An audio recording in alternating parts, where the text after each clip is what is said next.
Welcome to Blackbird Writers Presents, interviews with mystery and thriller authors. I'm Tracy S. Phillips, and today I'm welcoming Marilyn Levinson, who writes her Haunted Library Cozy Mystery Series under the pseudonym Allison Brooke. Marilyn's newest book, Checked Out for Murder, is the fourth book in her Cozy Mystery Series with a paranormal twist, and it will be released on September 8th. Welcome, Marilyn. Thank you so much for having me here, Tracy. It's good to have you. So I just finished Checked Out for Murder, and it is twisty and complicated. And I tell you, I was so drawn into the story. You cleverly implicated a number of people into seemingly unrelated murders, and also a 20-year-old, it was unsolved murder. So tell us about this latest book. Well, it opens, my sleuth is a librarian. She's in charge of the programs and events up at her library in Connecticut. And a woman comes in who says she's psychic and she would like to give a program on psychic phenomena. Now, there is a ghost in the library and nobody can see them but Carrie and her 4-year-old cousin. And Carrie, the woman, Daphne, makes it very clear that she doesn't always, she can't always tell what's happening, which gives her an out, Carrie believes. But suddenly the ghost appears and it's very obvious that she feels this ghost's present. And they get to be friends. And as soon as this woman leaves, the ghost, Evelyn Havers, tells Carrie that this girl, when she was a girl, she used to live in Clover Ridge. Then there's another side of the story. Carrie's mother, with whom she doesn't get along very well because her mother's very opinionated, she's bossy, she's difficult. Every trait you could think you don't like in a mother. Well, she is coming to town because her husband, who's 12 years younger than her second husband, I might add, is in a movie.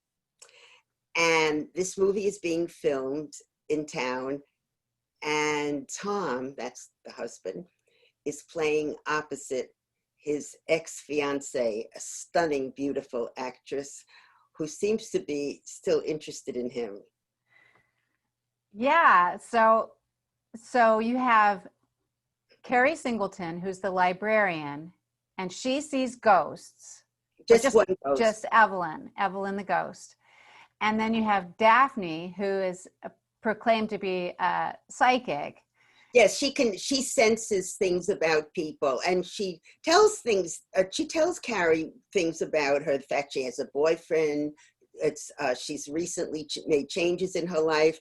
And Carrie's thinking, but she could have gotten this from people, or she may be read about it in the newspaper. So she doesn't know if she's really psychic. Right. But then the plot thickens when this whole movie cast comes to town. So Carrie meets Daphne, and she's got psychic powers. Let's see. Why did you decide to put a ghost in these mysteries? Well, I don't have a logical reason, but I have put ghosts in other books. I guess I'm intrigued by the paranormal element. And I have a children's book. I write children's books as well. And it's about a boy who finds out he's a witch. I wrote it before Harry Potter. And only he doesn't want to tell his mother and his aunt and his grandmother, because then they're going to make him take lessons, because according to them, witches they're supposed to be doing good. And so he doesn't tell anyone about his magic, and it gets out of hand. And the book is called Rufus and Magic Run Amok. And then I wrote another YA that has a ghost in it, about a girl whose mother died, and the ghost comes from the past to affect her present. And then I wrote a mystery with a ghost in it. So I just thought it was an added element, a fun element. And also, Evelyn she's helpful with the mysteries, but very often she's not, because I don't know, her relatives somehow are always getting involved or have been involved in criminal or nefarious doings, and she's embarrassed, so she'll hold back information that she knows that might be very important to the case. Evelyn is embarrassed. So Yeah. that's really interesting to me. I haven't read your earlier books. So I was wondering, yeah, I noticed that she has a really clever way of prompting Carrie to investigate what's going on. And I was wondering if she has a more prominent role earlier in the series. Well, in the first book, Carrie is ready to leave town, and she has a library degree, but this is the town where her father's family had a farm, and her father was a thief, and her mother's not very maternal. And the person she was closest to was her brother, who was 4 years older than her, but he dies in a car accident. And so after college, she sort of goes from town to town. She's not really settled. And then she's upset. She feels she wants to go someplace. She asks her mother if she can come to California. And her mother said, "Oh no, darling, I'm sorry. Life is just so busy for us." And so she goes to Clover Ridge, and she stays with her great aunt and uncle. And her uncle is on the library board, and he gets her a job in the library, but it's really nothing much more than shelving books. And she does have a library degree. And just as she decides it's time to move on, she's offered this position because the head of programs and events is leaving. And as a result, so she's just about to say, "No, thank you," when a voice tells her, "Don't be stupid. Tell her you're going to think about it." And she's thinking, is this my mind? Did I have too much coffee in the morning or something? And that's how Evelyn enters the picture, because nobody else can see Evelyn in the library. Evelyn used to work in the library. Do Evelyn and Carrie have a previous connection? No. And then Carrie is so surprised because she remembers a cousin from when she was little. She used to come to the farm. She and her brother used to go to the farm every summer when they were little. And she remembers this cousin who used to tease her. And it's his daughter, Tacy. And she sees Evelyn, and she keeps trying to give Evelyn cookies because she thinks Evelyn's hungry. And so, and Tacy's mother's worried about her. She thinks she has an imaginary friend, but Tacy soon learns not to, ask questions. And she realizes that Carrie can see her, but they're the only two people who can see Evelyn. But Evelyn plays a part. Even the way she dies comes up in another book, but I won't discuss that now. Yeah. But there's a mystery there. Yeah. Yeah. Well, so what kind of research do you end up having to do for these mysteries? Well, I don't have to look up how a gunshot affects a body or things like that, but I find I write half a sentence, and I'm looking up something about food. Carrie's having a dinner party. What kind of food would be nice to have? So I start looking up food. Or restaurants. Oh, they're going to a restaurant. Let's see, where can I go? The town of Clover Ridge is a town I made up. However, I'm greatly influenced by a town in Connecticut that I drove through and had dinner at. And I often, when I'm describing the town or setting a scene or moving it outward a bit, I always go to look up pictures of this town. And for example, in the book I'm writing now, the fifth book, Carrie used to dress in goth when she used to come to the library, with earrings down to here, purple hair. And then of course she changes when she gets the job, the official job.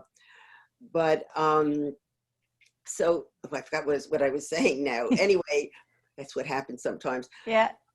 But what was I saying before? You were talking about the town that you visited. Oh yeah, so I'll take pictures of I'll look up pictures of the town, and or even so now in the book that if I write a sixth book, she's being asked to go on the town council. I mean, that's how responsible she's gotten.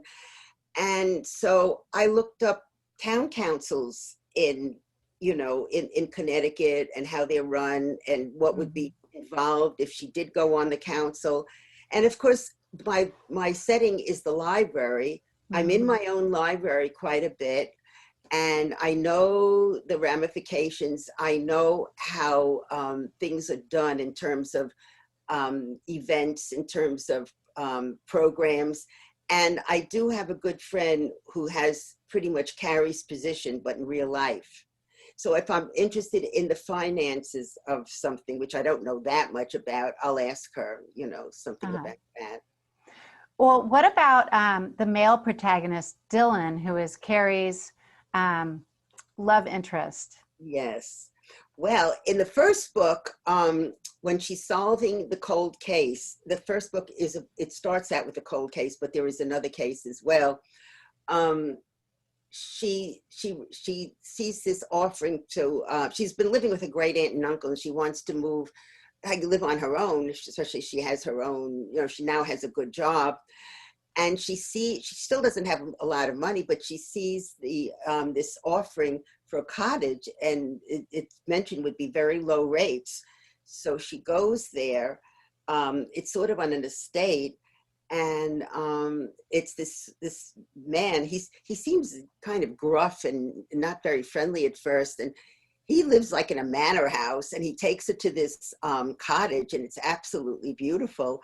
And that's what she rents. And it turns out that Dylan was a friend of her brother's when they used to come to the Singleton farm in the summertime. He used to play with her brother Jordan, and he remembers her. Aww. And Carrie changes her name. And he teases her once. She changed it legally when she was 15 from Carolinda, which she hates, and she changed it to Carrie. She made it official. And every once in a while, Dylan calls her that and teases her. And he is a real investigator. Right. And he's not home much of the time because his where he works for this company in Atlanta, and his specialty is he goes after stolen artwork and gems. And in one of the books, she finds out that he was after her father, and that upset her a great deal. Yeah. Wow. There's a lot of interlocking and elements. There really is. Yeah. It sounds like your characters really well, of course. I think that's the people who like my series, they love the characters. Yeah. And I think in a cozy, that is really the most important element, the characters. Yeah, I agree. I think characters are the first thing that grabs me. And if I'm not interested in the characters, I don't continue reading. You got to love them or you got to hate them, right? Right. Absolutely. So do you write what you know, or do you write what you want to know? Well, I start off with what I know. You know how little you do know. And as you write, you ask people, like if someone's in that profession, I'll ask them.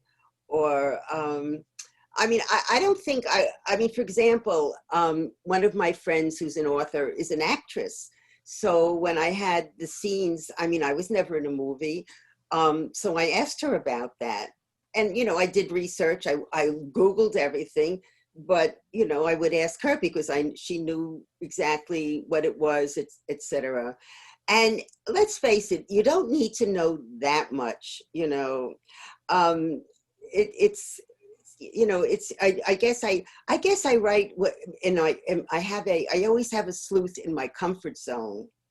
And I live on Long Island, so I base many of my books on Long Island. the Haunted Library series I based in Connecticut, but when I was young, my family, we had a summer home in Connecticut. So I think I have a love for Connecticut, and it's a certain feeling I have about the state. Well, that comes across in the writing too. Thank you. Yeah. So I really, really enjoyed it. And So glad. yeah. And thanks so much for coming on. And check us out at www.blackbirdwriters.com for more chats with authors and with more from Marilyn about her latest book. It will be featured at the beginning of September on our website. Thanks everyone for joining us. See ya. Thank you.